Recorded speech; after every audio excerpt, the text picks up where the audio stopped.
Memang ada dua hal besar, pemirsa, yang dipertanyakan oleh masyarakat dan juga terkesan begitu janggal. Yang pertama, apakah memang betul Peggy Peron yang ditangkap ini merupakan pelaku? Yang kedua adalah mengapa ada dua nama yang semula masuk dalam daftar pencarian orang, Andi dan Dhani, tapi kemudian dihapuskan oleh pihak kepolisian saat ini. Dan mengatakan alasannya adalah karena pada saat itu para tersangka menyebut dua nama lainnya karena asal sebut. Nah, Pak Kudri sudah mendengarkan tadi apa yang disampaikan oleh Ibu Sugianti selaku kuasa hukum dari Peggy atau Peron, bahwa memang terbukti benar bahwa yang ditangkap bernama Peggy Peron iya, tapi apakah memang iya yang kemudian melakukan hal tersebut?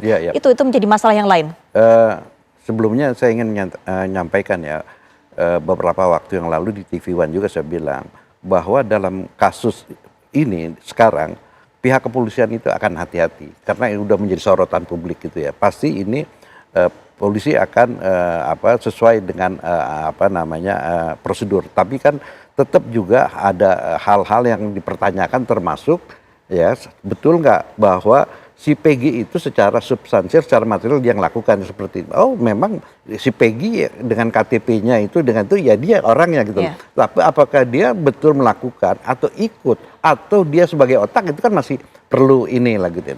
Jadi yang pertama-tama yang kita ingin dapat kejelasan apa yang dijelaskan oleh Humas dan Direktur Reskrim itu yang disampaikan itu berdasarkan keterangan yang dari BAP-nya si Peggy yang diperiksa sekarang ini atau berdasarkan keterangan dari saksi yang lain.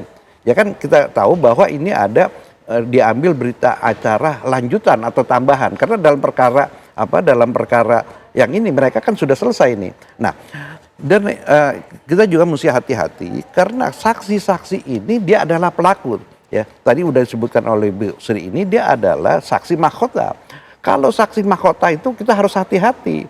Kita nggak bisa nerima kayak begitu aja.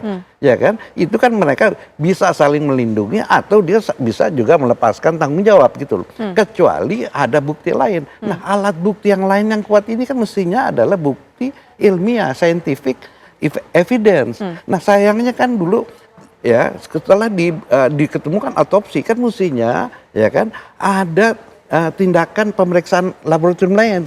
Betul nggak di balok itu ada darah, ya kan? Darahnya itu kan mesti diperiksa DNA-nya apa itu. Terus kan disidik jarinya. Terus katanya ada samurai sama ini, ya kan? Kemudian kan disebutkan bahwa ada perkosaan, terus ada orang itu meraba-raba, kan mestinya diperiksa sidik jarinya semua. Dan ini kan kesulitannya karena korbannya meninggal. Dan tidak ada saksi lain di luar orang yang pelaku ini. Nah jadi karena ini adalah saksi mahkota ini yang saya katakan harus hati-hati. Nah ini kan kalau kita mengikuti SOP yang diatur di dalam peraturan kepala kepolisian dan peraturan kepala Bareskrim itu kan ada aturannya, ya, aturan termasuk apakah ini pernah digelar perkara. Ya kan, karena ini kan dari gelar perkara ini akan dinyatakan bahwa perkara ini pembuktiannya mudah, sederhana atau sulit. Ini menurut saya ini sulit karena korbannya meninggal dan jadi kan mestinya pada waktu itu harus ada pembuktian yang saintifik sehingga masyarakat itu tidak ragu-ragu. Kalau andai kata diketemukan sidik jari waktu itu dan sekarang dicek si Peron ini si Peggy ini sidik jarinya ada, udah dia nggak bisa ngapa-ngapain.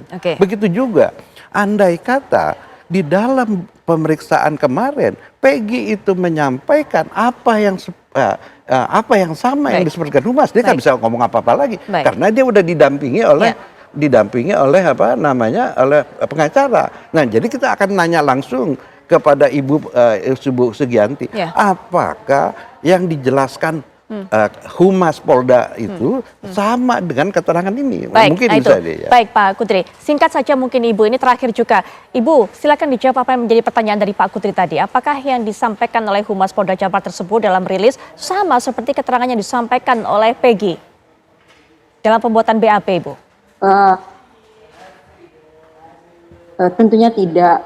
Kalau dalam BAP kan tadi sudah saya sampaikan Peggy itu tidak mengenal Vina ataupun Egy.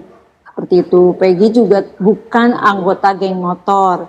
Kemudian Peggy juga malam itu tidak berada di TKP, tidak berada di Cirebon karena Peggy seorang buruh yang sedang bekerja di Bandung. Itu yang disampaikan oleh Peggy. Jadi tidak ada hal-hal yang diakui di dalam rilis kemarin. Makanya Peggy kan kepalanya terlihat tidak sesuai dengan apa yang dia sampaikan di dalam BAP. Baik.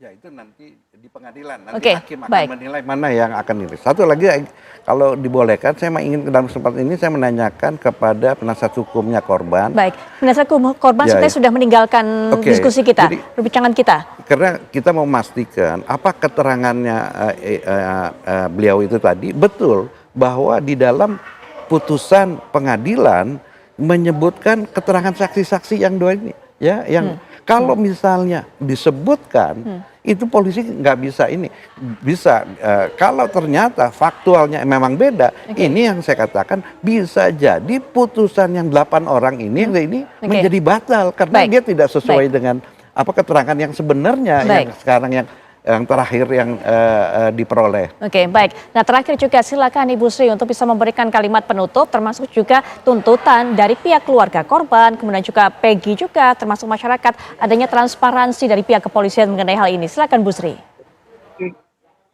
Mbak Putri, saya ingin menyampaikan untuk menetapkan seseorang sebagai tersangka itu tidak cukup dengan hanya keterangan saksi. Ada 1000 saksi, tetap satu alat buktinya. Lalu kalau sampai polisi sudah menetapkan dia sebagai tersangka, berarti minimal 2 alat bukti. Oke, keterangan saksi siapapun, mau saksi mahkota atau saksi yang lain, plus ada bukti lain yang memang oleh kepentingan penyidikan sengaja dirahasiakan. Itu. Kemudian yang kedua, tersangka atau terdakwa sekalipun punya hak untuk menyangkal. Kita ikuti bersama sekarang. Maka saya sangat mendukung usaha dari pengacara tersangka untuk melakukan pra-peradilan. Walaupun di proses pengujian pra-peradilan itu yang diuji bukan materialnya, tetapi formil penetapan tersangkanya, proses pemeriksaannya, itu yang dilakukan uji. Tetapi kalau tahap itu sudah umpamanya nanti dikabulkan atau ditolak, berarti ditolak. Kalau ditolak berarti polisi on the right track. Tetapi kalau sampai ditolak, ini akan menimbulkan gonjang-ganjing baru. Nah, pada kesempatan ini saya hanya ingin mengatakan bahwa mari kita tetap menyiapkan atau menyisakan ruang di dalam pemikiran kita, ruang untuk tetap kritis, ruang untuk tetap mempertanyakan. Karena dengan begitu kita memberikan kesempatan kepada kepolisian untuk mempertontonkan atau untuk menampilkan sikap profesionalismenya. Baik. Yang kedua, ini juga menjadi titik acu dari kepolisian bahwa IT harus dipergunakan sebagai alat untuk mengelola penyidikan, sehingga ketika ada DPO dalam kasus apapun itu akan ada yang mengingatkan. Jadi ada sistem yang akan mengingatkan sehingga tidak sampai 8 tahun seperti ini.